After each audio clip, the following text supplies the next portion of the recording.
Hello, everyone. Hello, welcome again to our Time to Talk, your favorite Tuesday meeting point. Every 2 weeks at least, with us, where we talk about everything mediumship. I am back. I bet you all miss me a lot, although it's hard to miss me when I have Faye replacing me. She's amazing. But I want to say, nice to be back. How is everyone doing? How are you doing, Guilherme? What's going I'm on? doing very well, man. Nice to have you back. There was a different experience with Faye. He's a Mhm. well-known face already, but it's always good to have you back. Yeah. Every time one of us can make it, if we can have a special guest, and it's usually Faye, I'm always like very comfortable that everything's going to be great. Everything you're going to have a great session, anyways. And maybe I can even retire already if the new duo works so well. Anyways, let me bring our usual announcements as we like. For the ones that might be joining us for the first time or haven't been here in a while, this is Time to Talk. We have these meetings every 2 weeks to talk about all topics related to mediumship.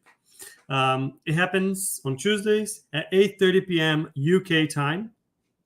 Today, we are going to episode 19, which is shocking, to be very honest. Can't believe we are already doing this for so long, which is great. And the idea behind Time to Talk is is for everybody to join us in the conversation. Drop the comments, drop the questions, cases, notes, especially if you disagree with what we're saying and you don't understand what we're saying. Please drop the comments. That is the main purpose of this program, let's say. Let me say hello to the people that are online. If you want to say where you're from and where you're joining, I'll bring your comments up live so you can read them. I can see Elsa is there. Hello, Elsa. Nice to see you. I can also see Tiago is sending a big hug from Portugal. Nice to have you with us, Tiago. And for the other ones, please drop your notes in the comments box. As usual, before we move on, let me talk about these three amazing groups that are behind this initiative. First of all, Spiritist Society of London. Both Guilherme and I are members of the SSL, the Spiritist Society of London, and this is a study group that meets up a couple of times a week, on every Tuesday online and every Thursday live, face-to-face, where we study the Gospel, the Spiritist book, and discuss about the Spiritist teachings. SSL is associated to BUS, the British Union of Spiritist Society, which is an organization that has a lot of initiatives based in the UK, uniting the Spiritist groups, also committed to spreading the word on the Spiritist teachings. And our third broadcaster is Kardec Radio, which has been around for over 10 years, bringing a lot of content in English about Spiritism. By the way, Kardec Radio has an amazing app with a lot of content. Go to your Apple Store, Play Store, whatever store, and download their app so you can access everything. Oh, I have more people saying hello. Let me say hello to them. I see Vilma from Guarulhos in Brazil. Hi, Vilma. Also, I see David. Hi, David, from the UK. Nice to have you here. So, what is going to be our topic today? Our episode 19 has the following question. Can I control my thoughts? What is the inspiration, if I can use this word very lightly, behind this? A few weeks ago, and I think last week as well, to be honest, last week we were talking a lot about some mechanisms around mediumship. And a couple of episodes ago, we were talking about the power of prayer and the power of thoughts and so on. And somebody dropped in the comments in the middle of the session, but I can't control my thoughts. The thoughts come to my mind. It is what it is, and so on. So based on that, I thought, maybe we can explore and talk a little bit more about that. Can I control my thoughts? Guilherme, do you control your thoughts? No, My wife does.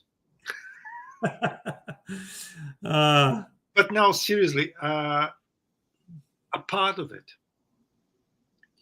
Kardec told us that the spirits, they control our lives more than we think in the Spirit's book.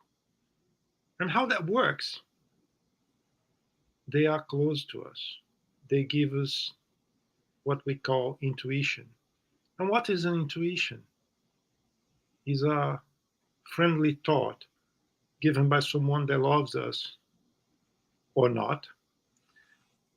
If they like us, is a thought to do good, to help us, to help others. If the opposite happens, we know the results. But shortening a little bit, we control only part of our thoughts.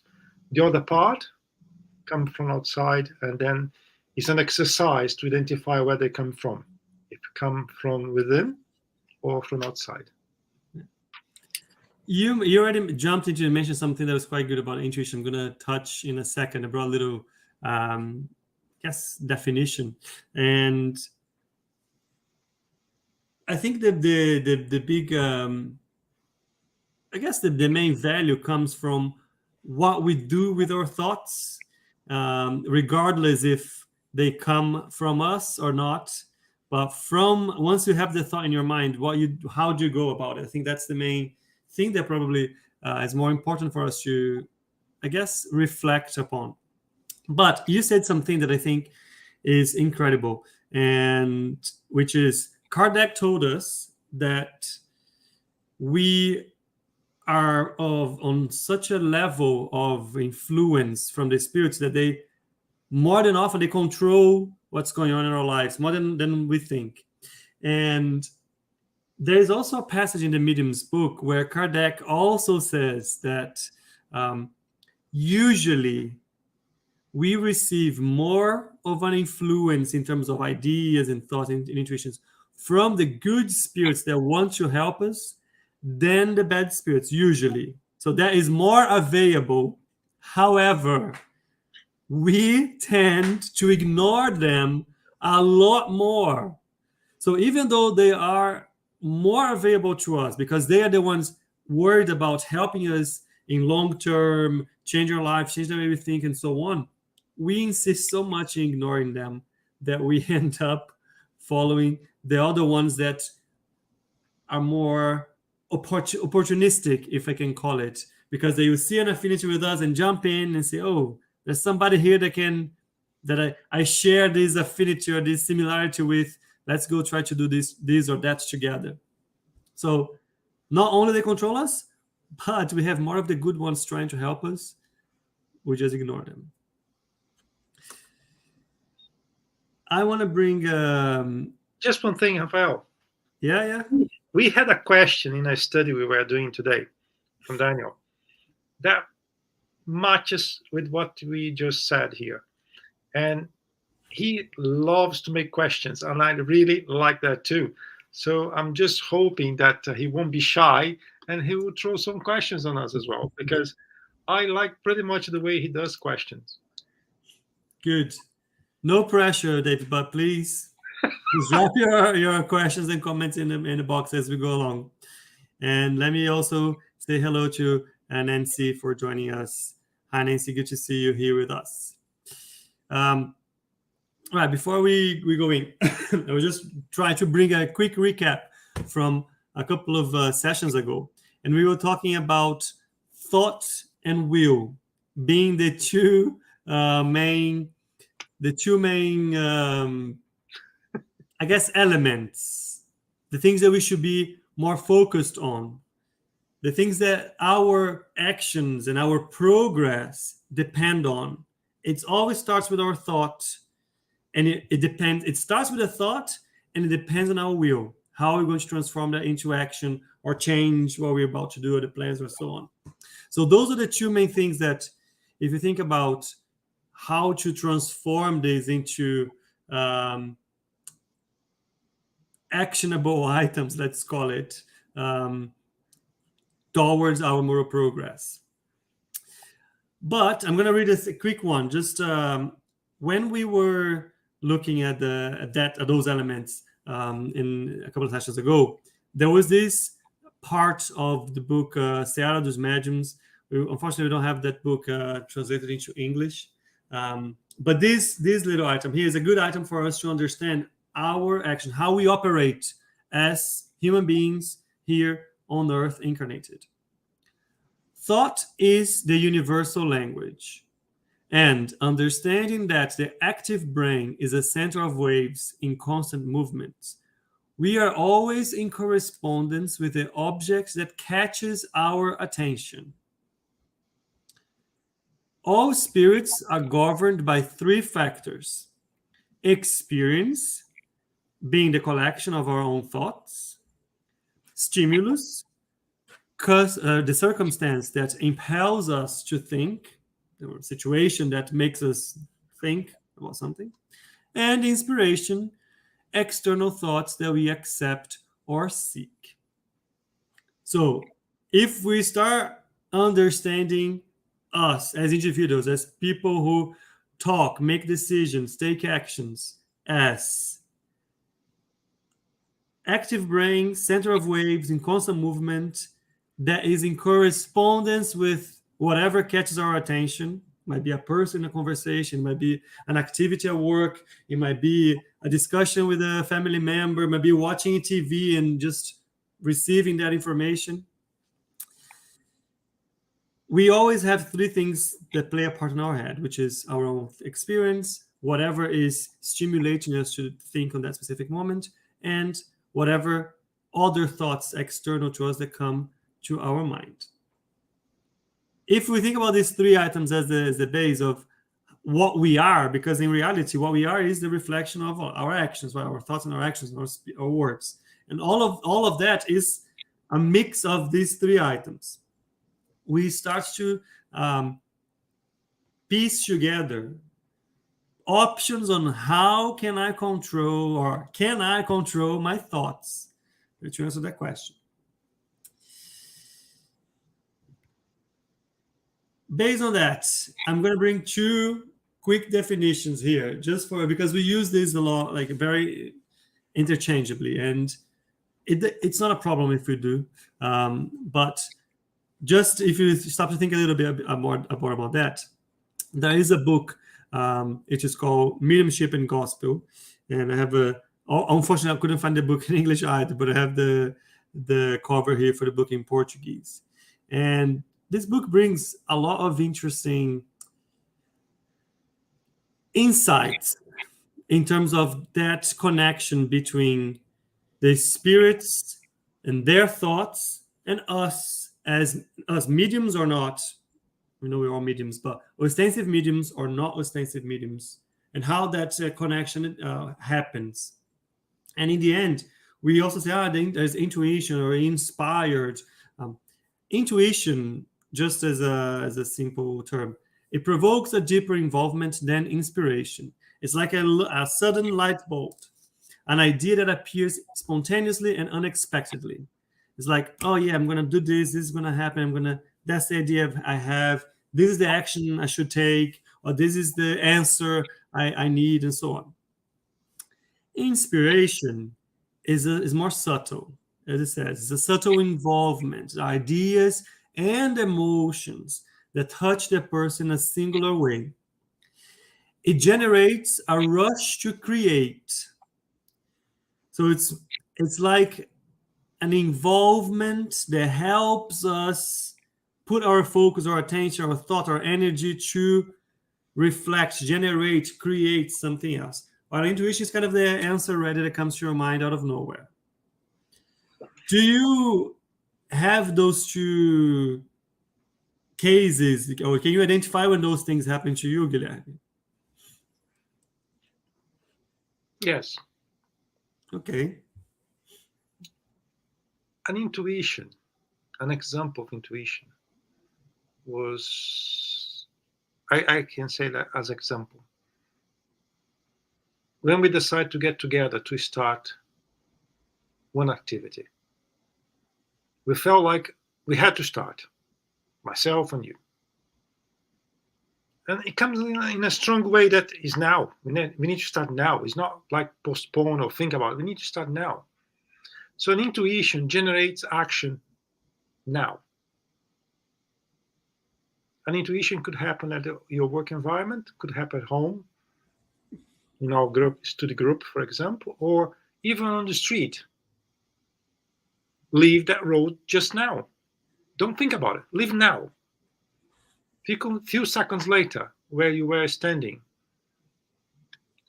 a car may lose the direction and hit exactly the same spot you were. Where this is coming from? This is an intuition. There's something that you take it or leave it, but do it now. This is intuition. Inspiration. I'm for the last couple of days, I'm thinking about doing something. I want to organize a different activity, and possibly. You take your time, and then in another few days, the idea comes to your mind again. Why don't you start the activity, for example? It's something that you need to act now, but it starts to give you some hint, like think about it. We're talking about studies here, but for example, don't you want to travel to Brazil? Yes. And then you know someone, you start to talk about it, and the other person had the same idea, travel, not travel, and eventually you travel together. But that has happened over a period of time. You or few people had the same inspiration and they got together to do something. So you don't need to act at that very same moment. But you had the same perception, you had the same thought. And then that's the way I see it. I don't want to do a very specific example, but Yeah. I think that demonstrates what it is. No, but that's good. I think at the end it doesn't really matter, right? If it's an intuition and inspiration. I think the point being is those. Yes. Okay. In the case of intuition, if I was the guy standing next to the mailbox here, and I decide not to listen, not to act upon the intuition, I would be in a hospital today. So it does make a little difference. Look, But what you're saying is the difference it makes, it comes from if you listen to it or not. But if it's that's where the difference comes from. But yeah, no, of course definitions are important for a reason, right? But I think it's more of more important than identify, oh, this is an intuition, this is an inspiration, is the understanding, starting to identify when those things happen, because those things happen all the time and without us realizing. When we realize, we are very quick to associate them to ourselves. Like, oh my God, we had a brilliant idea, we're geniuses. Oh my God, I'm so clever. Maybe you are, and there's nothing bad about it. There's nothing wrong. But we do receive a lot of those influences throughout, as you said, throughout the day. It might happen in different spheres of your life. It might be a personal thing, maybe a work thing, and I guess we're always exposed to those things that happen all the time. But the point of going back to, okay, can I control my thoughts? Because I think that's the main point, right? When we're talking about being exposed to ideas of spirits around us, but we are the ones that need to control it and move on with our progress and focus on our moral progress so we can, be better and be happier and so on. But how can I identify, or how can I be? That's an important question. How can I be made responsible for something I did under the influence of a spirit? It wasn't my fault. It wasn't my original idea. So I think that's when it starts to kind of, okay, if you're saying that we have those influences all the time, but okay, then how can I control it? Because if it's not mine and I end up acting upon it, I'm not responsible. Is that how it Well, works? let's go step by step here. First, we need to create like a routine to identify where the thought is coming from. Oh, that's not possible. Yes, it is. It's perfect. No, it's not perfect. But if you know yourself, you know what you like, you know what you are capable of, become a bit easier to identify thoughts that are not your normal you. I I really don't like tea. If if you see me getting a cup of tea, possibly it's some idea from outside. I don't like to dance. If you see me dancing, maybe it's an idea from outside. If I don't like to do something, or for example, I do like to do something and I'm doing something entirely opposite, maybe an influence from outside. And when you start to be mindful about your surroundings, let's say, you start to identify, not all the time, but sometimes you are able to identify.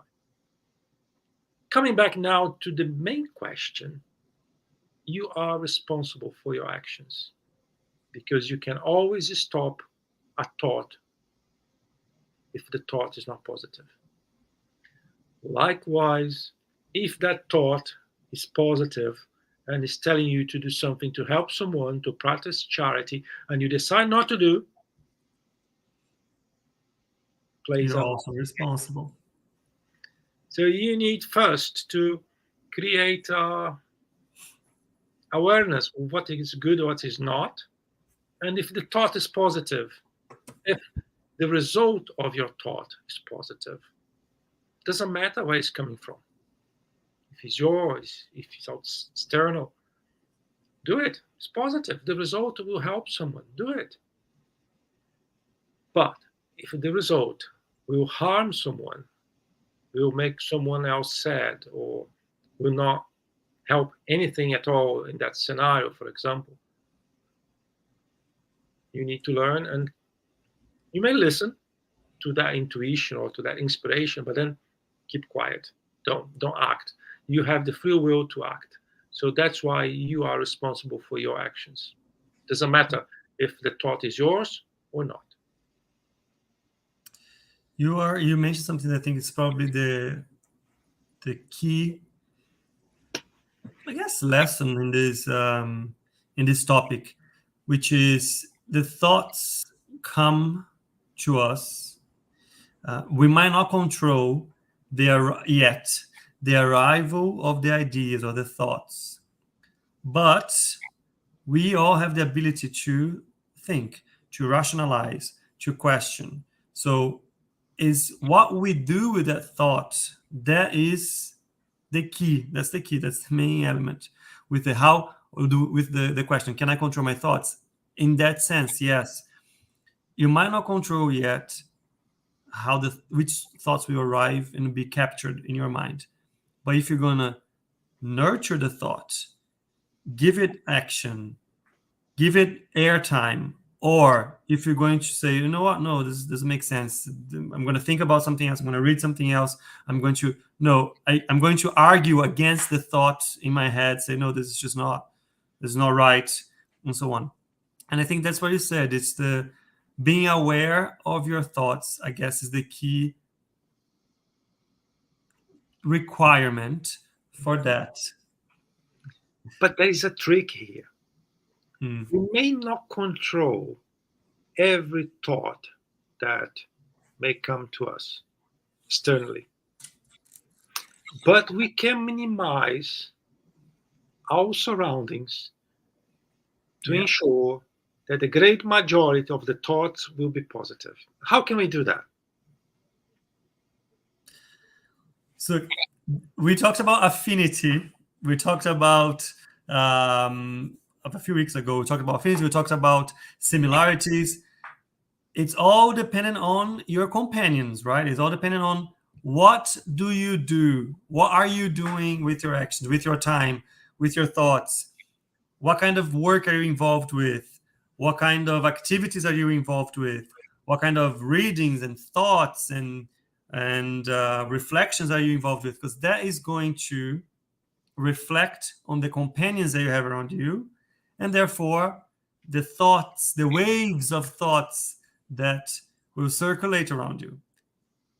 That's why I said you cannot control yet. I cannot control yet the thoughts that come to me, but one day it will, because I'll be a bit cleaner in terms of my actions, thoughts, priorities. This is practice. This is practice.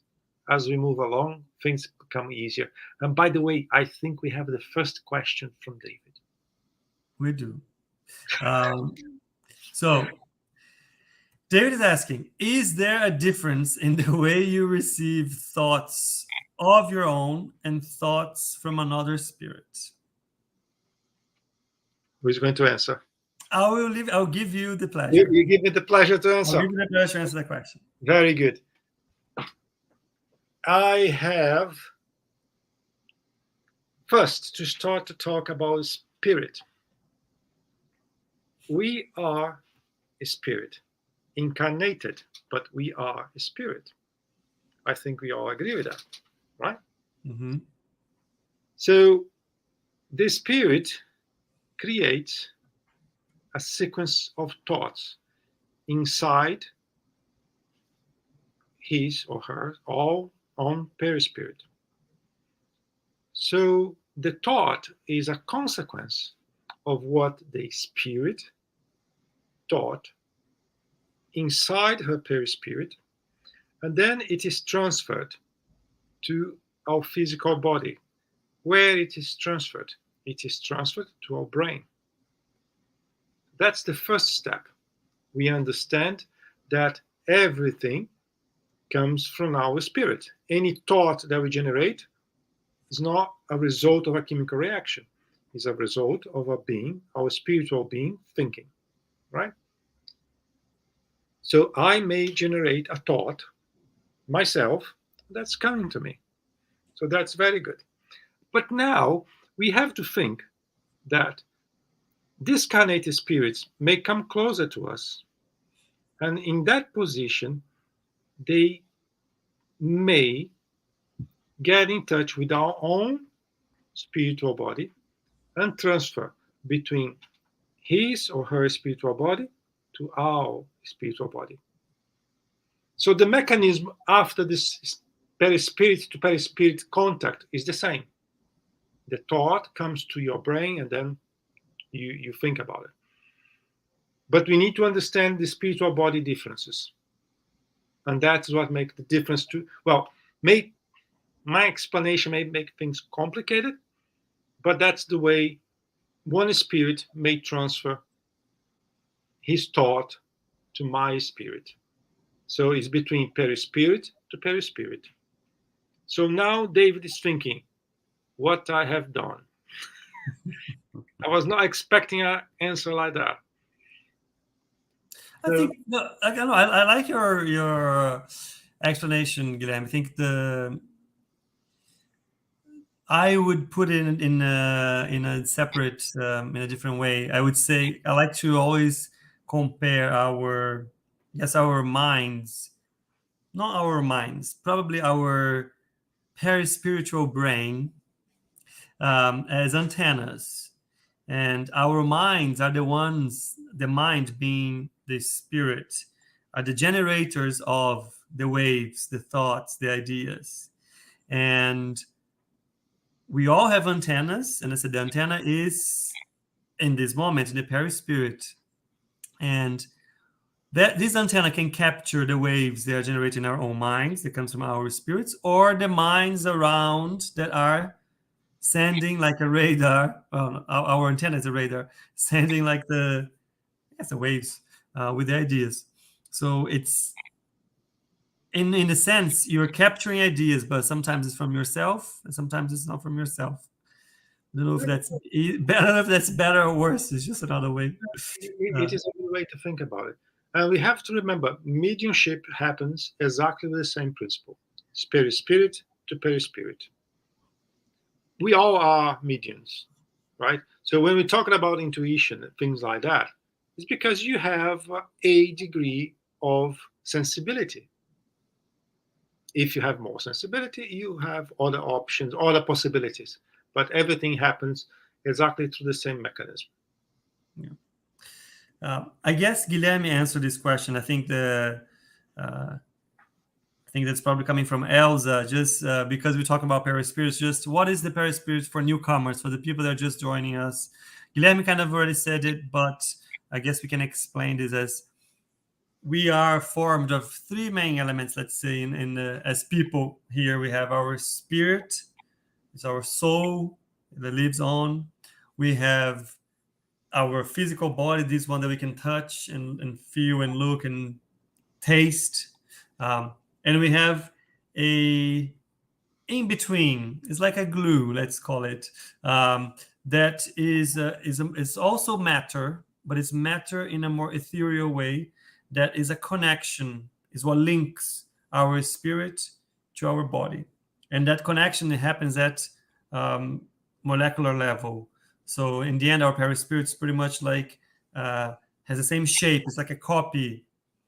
Which one comes first? We talked about this another day. We talked already in the past, but it's like a copy of our physical body. And everything that we feel that either comes from the senses to the spirit or from the spirit to an action.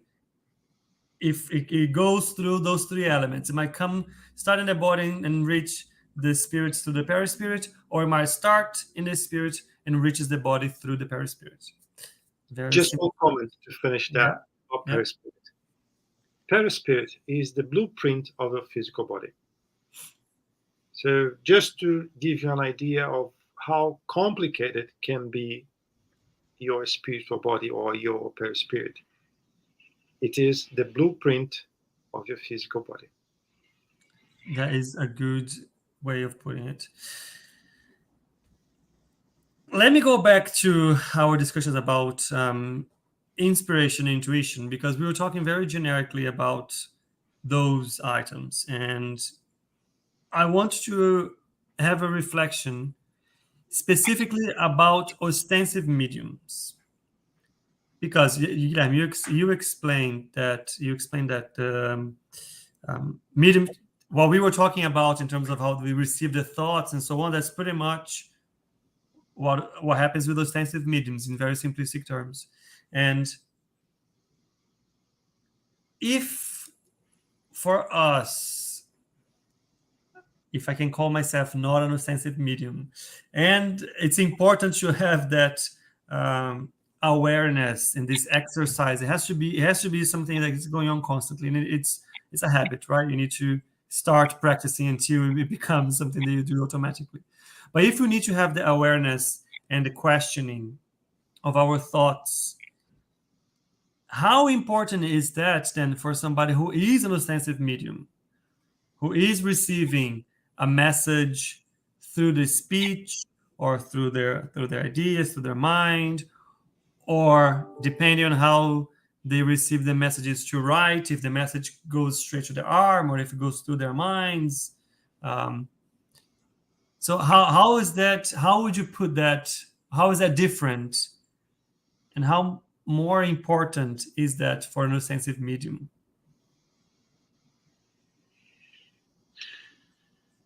Hard question.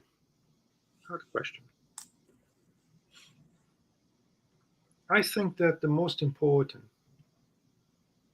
is what the medium will use his mediumship for.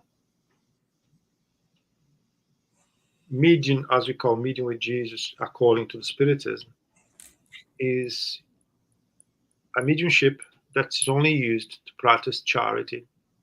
No coin involved whatsoever.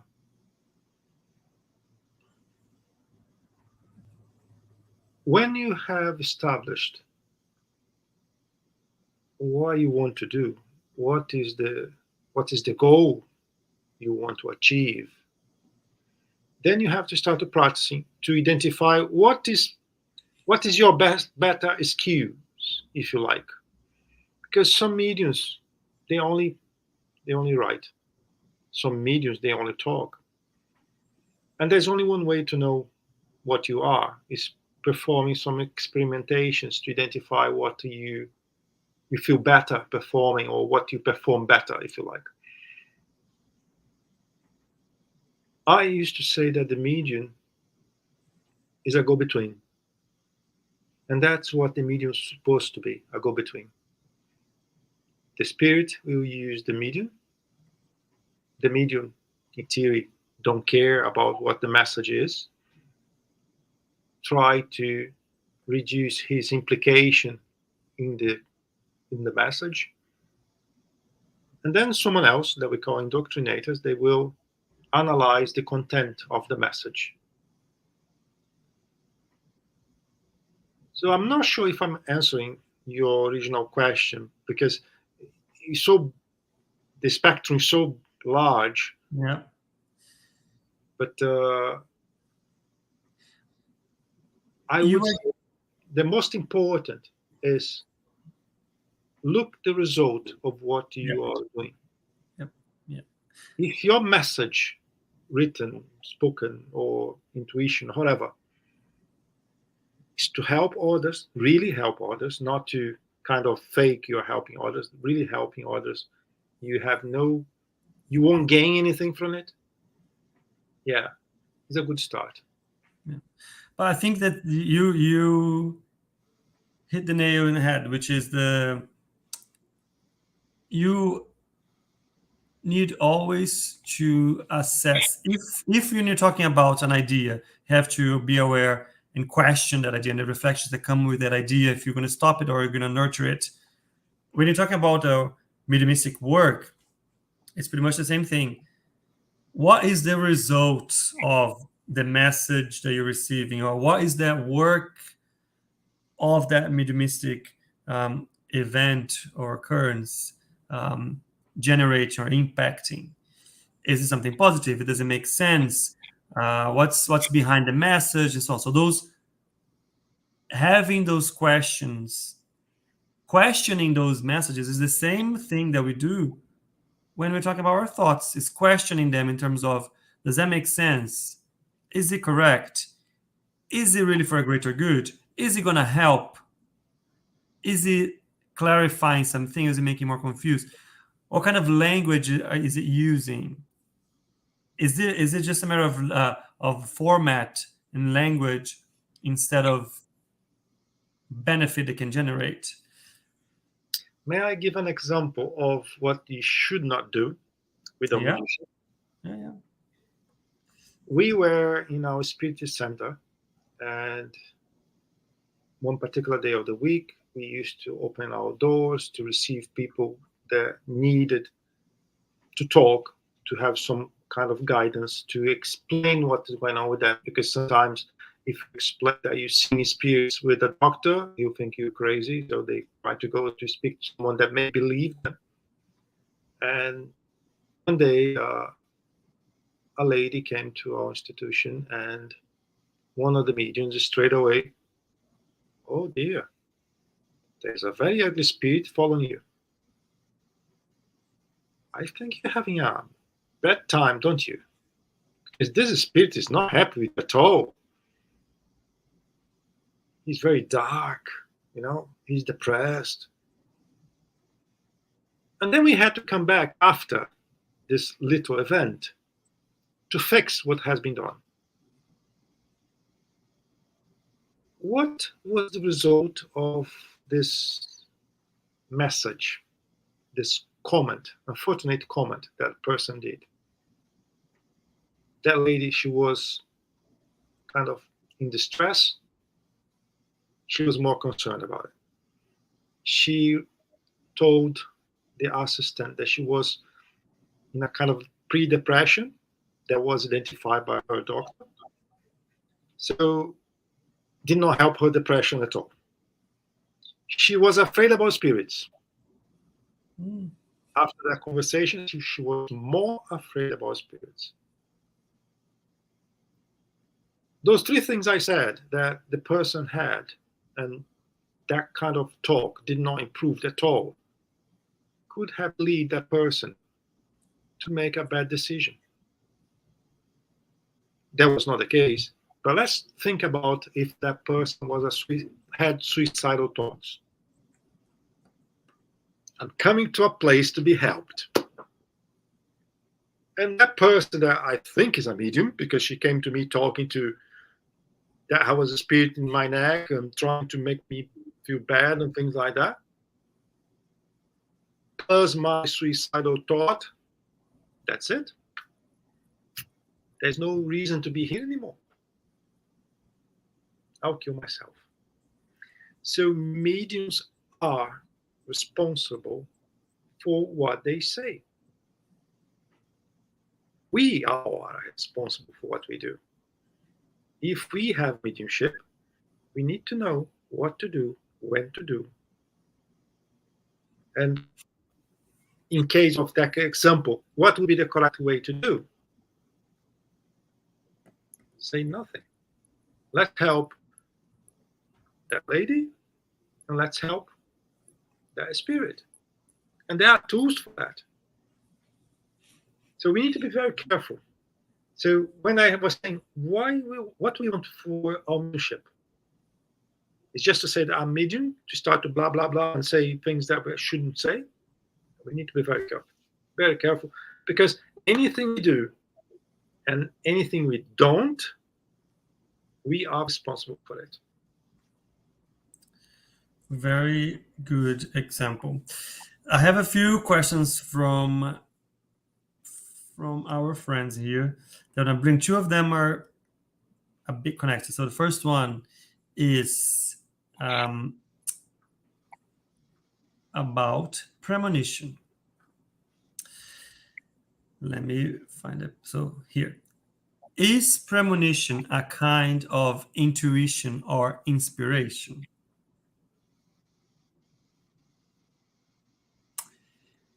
Can be, but not always. Not always. You have to remember that you are a spirit. You have the same potential as a discarnated spirit. And when does it happen? When I have the same possibilities as a discarnated spirit. When I'm going to sleep. When I'm going to sleep, my spirit can and may detach from our physical body and have access to the same level of information, if you like, than a discarnated spirit. At that moment, you may gain or regain information that could be understood as premonition. Yeah. Because this is science as well, right? Remember, we are in the bottom of the pyramid. We only see what is flat. If we go to the top of pyramid, we have a larger range of things we may see, we may interpret. I'm here. So I can see from one corner to the other. If I'm only here at this point, I'll see only that. If I'm going higher, I'm seeing more. My spectrum, and quantum physics is very good to explain that.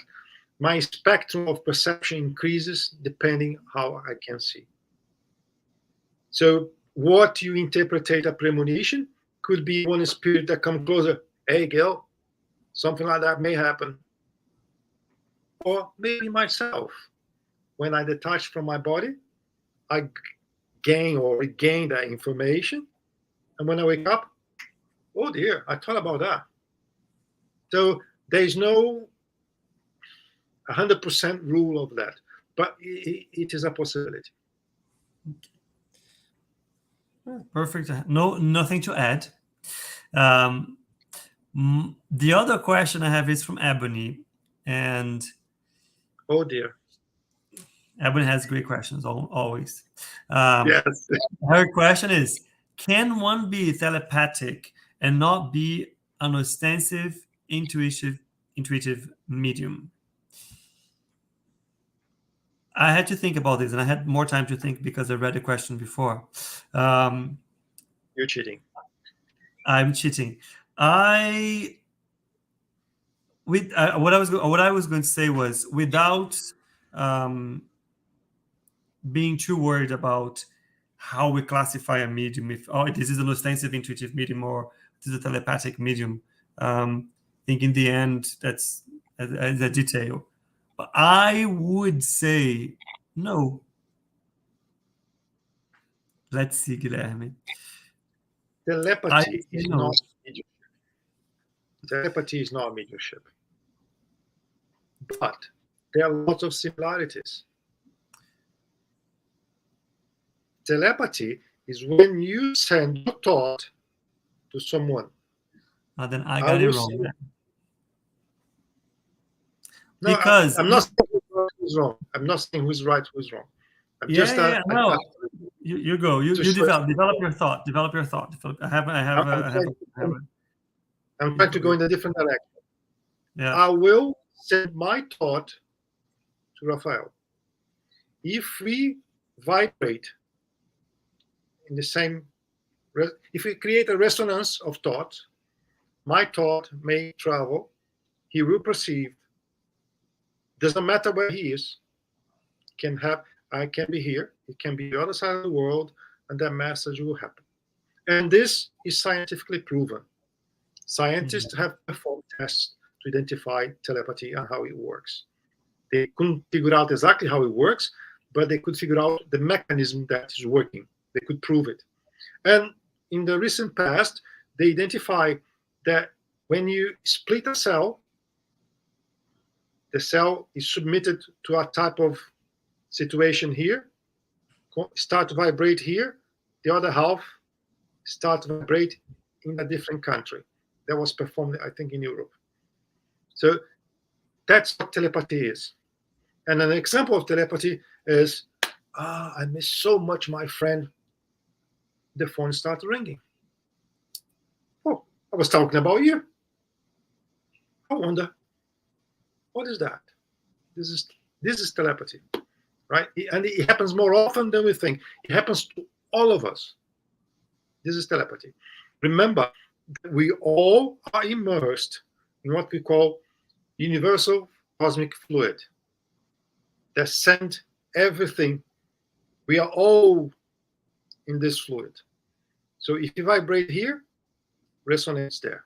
This is telepathy. And mediumship is a little bit different.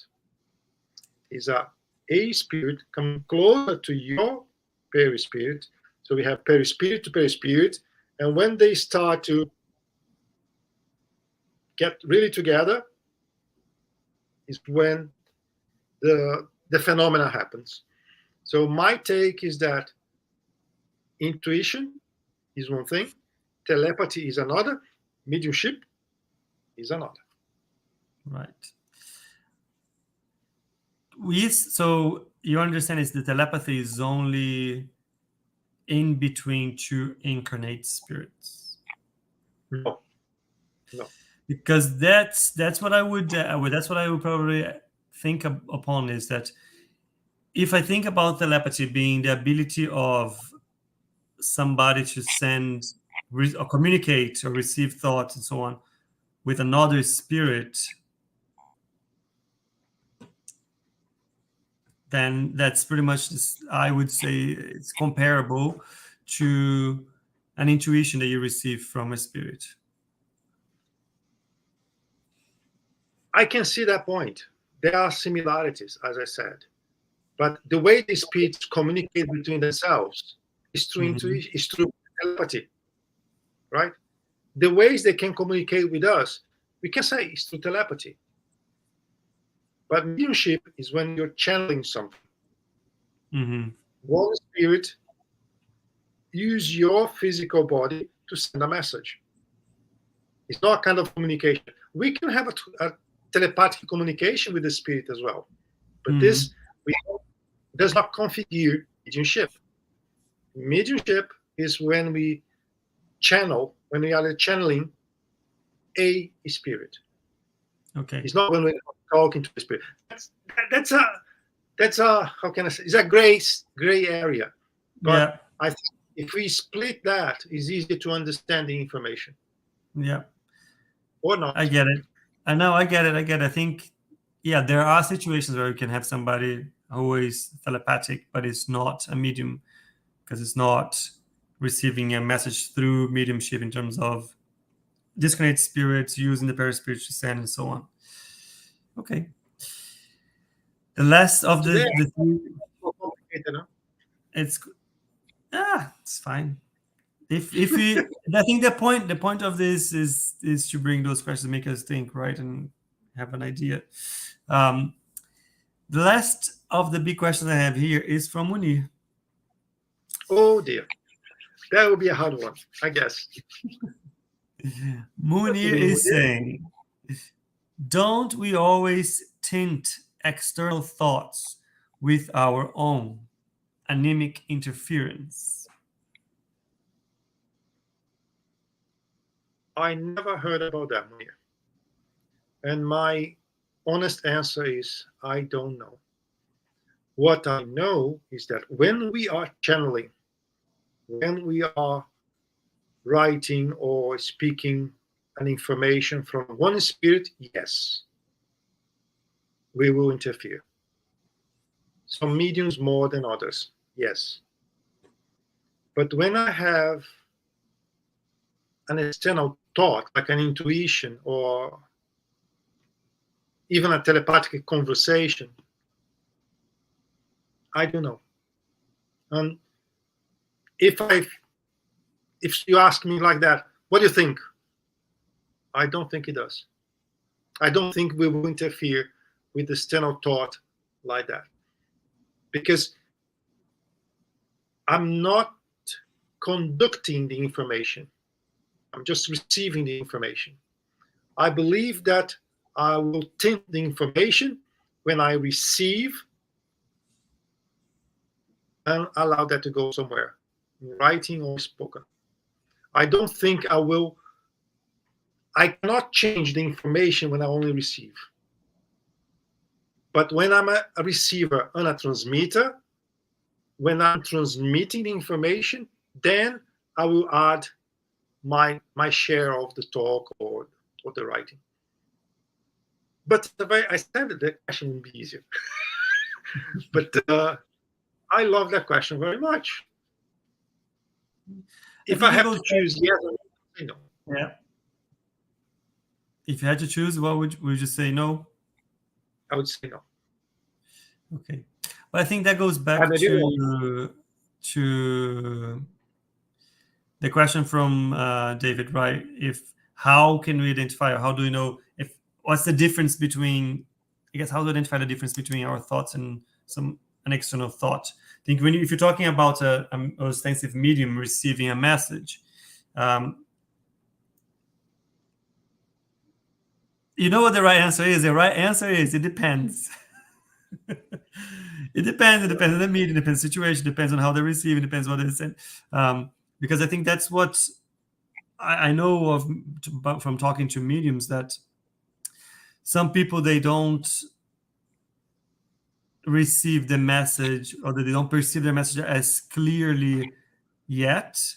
It comes more of like an inspiration. Remember, we were talking about the inspiration being something a bit more subtle that involves you and kind of takes you, puts you towards, in a rush to take an action to create something.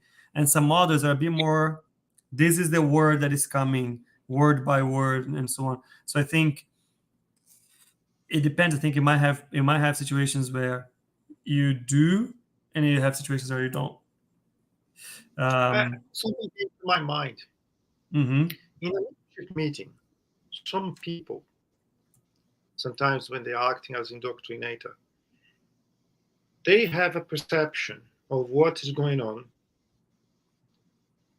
with a different communication. In our case, as we do virtual meetings, sometimes even a different country, we have a perception of what is on the surroundings of that medium in a different country.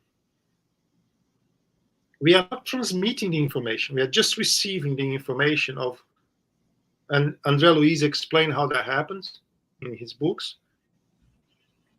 And when he explains, he also explains about the indoctrinator. The spirits just put information on him of what's going on there.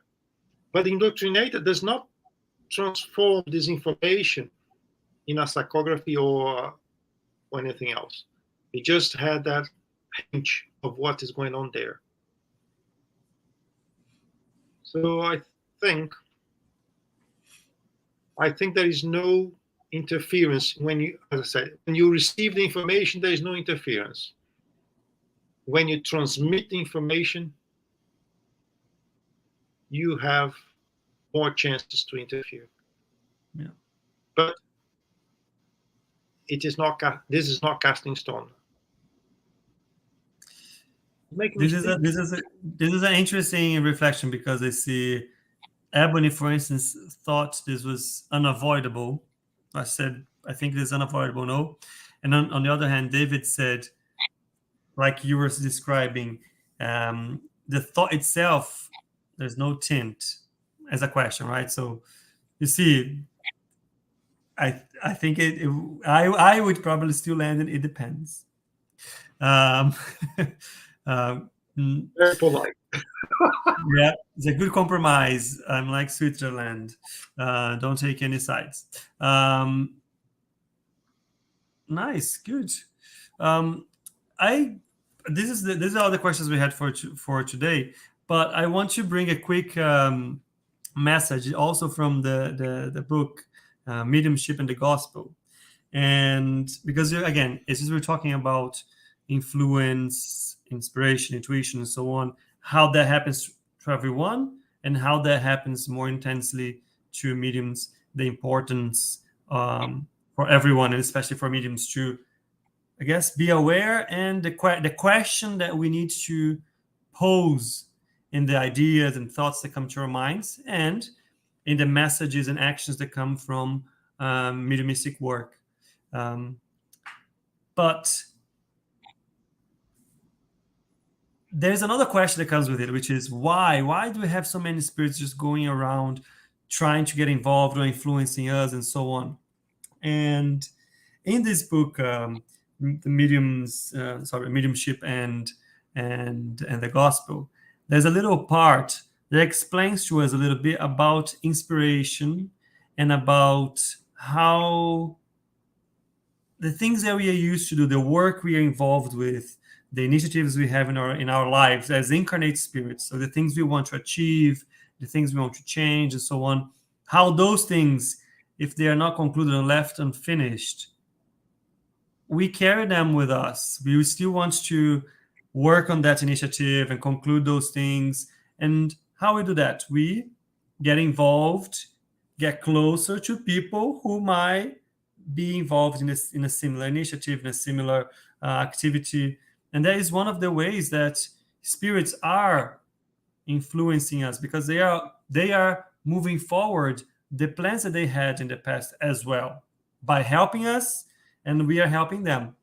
And that was quite an interesting way of seeing it, because the spirit that brought the message, it explains that it happens a lot. For instance, most artists are inspired in the big artistic productions and so on. And there's just a little sentence in the end that I'm going to bring here that I just think is a very good one. Where is it? There you go. It's this one. Death, contrary to what it seems, increases solidarity among human beings, because what was not done as an incarnate spirit must be continued in the discarnate condition. It is the law of progress.